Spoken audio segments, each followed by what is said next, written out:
Regard sur l'actualité. Regard sur l'actualité. Au cœur du changement global. Et on se retrouve en direct sur Radio Anthropocène avec Virginie Chaput pour Énergie. Une chronique aujourd'hui dédiée à la transition énergétique comme Eldorado. Bonjour Virginie. Bonjour. Bonjour à tous et bienvenue dans la chronique des énergies. On l'a déjà beaucoup dit, la transition énergétique est un enjeu contemporain crucial. Pour faire simple et reprendre les axes défendus par la très connue association Négawatt, elle consiste à améliorer la performance de nos vecteurs énergétiques, réduire drastiquement nos consommations et passer massivement notre mix énergétique sur des énergies renouvelables. En politique, la transition énergétique a fini par devenir un incontournable, un sujet attendu au même titre que l'éducation et la santé. Pour exemple, le ministère de la Transition écologique et de la cohésion des territoires annonce dans une vidéo promotionnelle de son action que la France agit pour respecter ses engagements climatiques. Pour cela, l'État promet de réduire de 40% les consommations d'énergie d'ici 2050 et de miser sur les énergies électriques décarbonées. La transition énergétique est donc un levier majeur pour permettre la lutte contre le dérèglement climatique et est en ce sens une forme d'évidence politique. Bonne nouvelle, n'est-ce pas ? Je vous le donne en mille, il y a 2-3 autres informations dans cette vidéo qui m'ont intriguée et qui marquent le sujet de cette chronique. La vidéo s'ouvre en effet sur une série de poncifs. Pour nous déplacer, pour nous chauffer, pour allumer la lumière, pour faire tourner nos industries. Pour conclure sur l'évidente fatalité, nous avons besoin d'énergie. Je vous rassure, je suis bien d'accord que l'on continue à se chauffer, mais cette construction du discours révèle une chose quelque peu inquiétante. Le mix énergétique va vers la décarbonation pour que surtout l'organisation de nos vies et de systèmes de production ne bouge pas. Ce n'est donc pas n'importe quelle transition énergétique qui a le vent en poupe et parvient à s'attirer les bonnes grâces des discours hégémoniques. Il ne faudrait pas risquer de perdre de vue les intérêts de ceux qui ont accès au micro de toutes les matinales de France. Politiques et acteurs industriels, ils sont nombreux à se réjouir de ce que la transition énergétique promet en termes d'opportunités technologiques et économiques. Ainsi, Engie se réjouit sur son site. La transition est à notre portée et sera source d'opportunités. Plus mesuré, Total annonce réduire les émissions de gaz à effet de serre, un défi majeur et des opportunités. Quant au président d'Enerfip, il se veut rassurant. Grâce aux investissements proposés dans la transition énergétique, investir pour servir ses intérêts n'est plus incompatible avec l'intérêt collectif et ça change tout. Alors, elle s'appuie sur quoi cette transition tant plébiscitée ? Elle est d'abord présentée comme un moyen d'assurer la croissance et la compétitivité économique. Si transitionner est si important, c'est en raison des limites d'énergie fossile presque atteintes, mais aussi des effets climatiques de leur extraction et usage. Sous 50 degrés, la course vers un retour de la prospérité fantasmée des 30 glorieuses serait définitivement enterrée. Pour maintenir croissance et production, il est donc nécessaire de trouver d'autres solutions. Dès lors, la transition devient un moyen pour rester compétitif. On l'aura vu avec la crise énergétique de ces dernières années, lorsque le gaz et le pétrole sont chers, transitionner n'est finalement plus si difficile et est même un moyen d'adaptation aux conjonctures économiques et géopolitiques.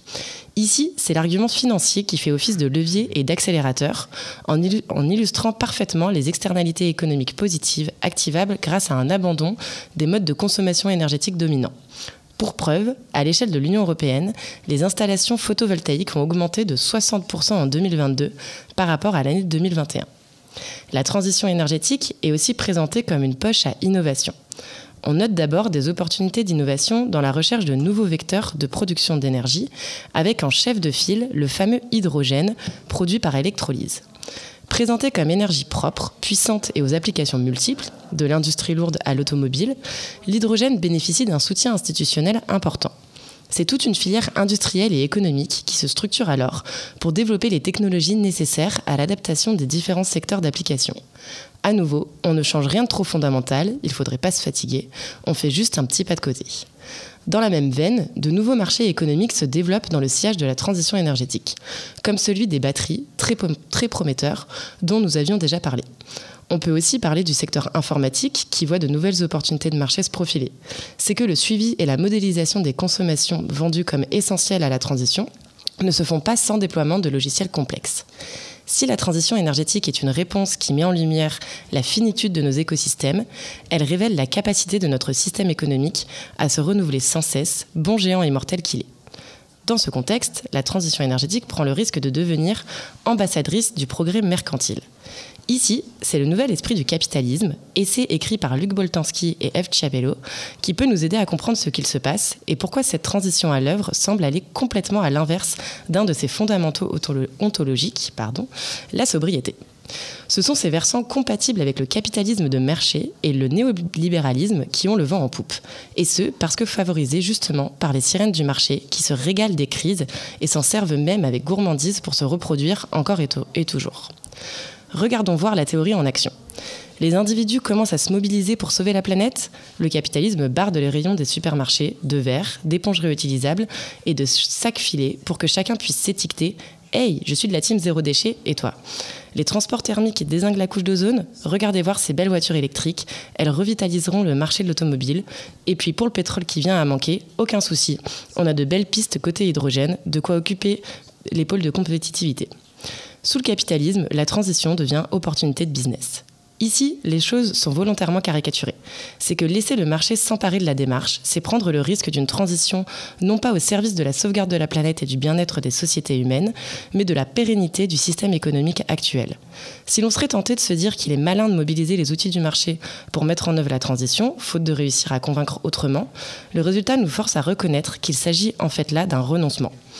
Faute de moyens d'ambition et de lignes politiques fixes, on se retrouve à survendre une transition bien palote qui finalement nous transforme collectivement en protecteurs chevronnés du système économique qui nous détruit. N'oublions pas que tout est niche commerciale, tout peut devenir marché et perdre la substance politique de son projet originel. Pour conclure sur une note positive, une fois n'est pas coutume, rappelons que la transition énergétique est aussi mobilisée comme opportunité sociale. On remarque que les pouvoirs publics s'en saisissent pour lutter contre la précarité énergétique. Comme quoi, le problème n'est jamais la technique ou le levier, mais l'usage politique qu'on en fait.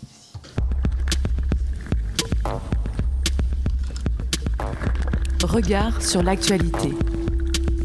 Regard sur l'actualité. Au cœur du changement global. Au cœur du changement.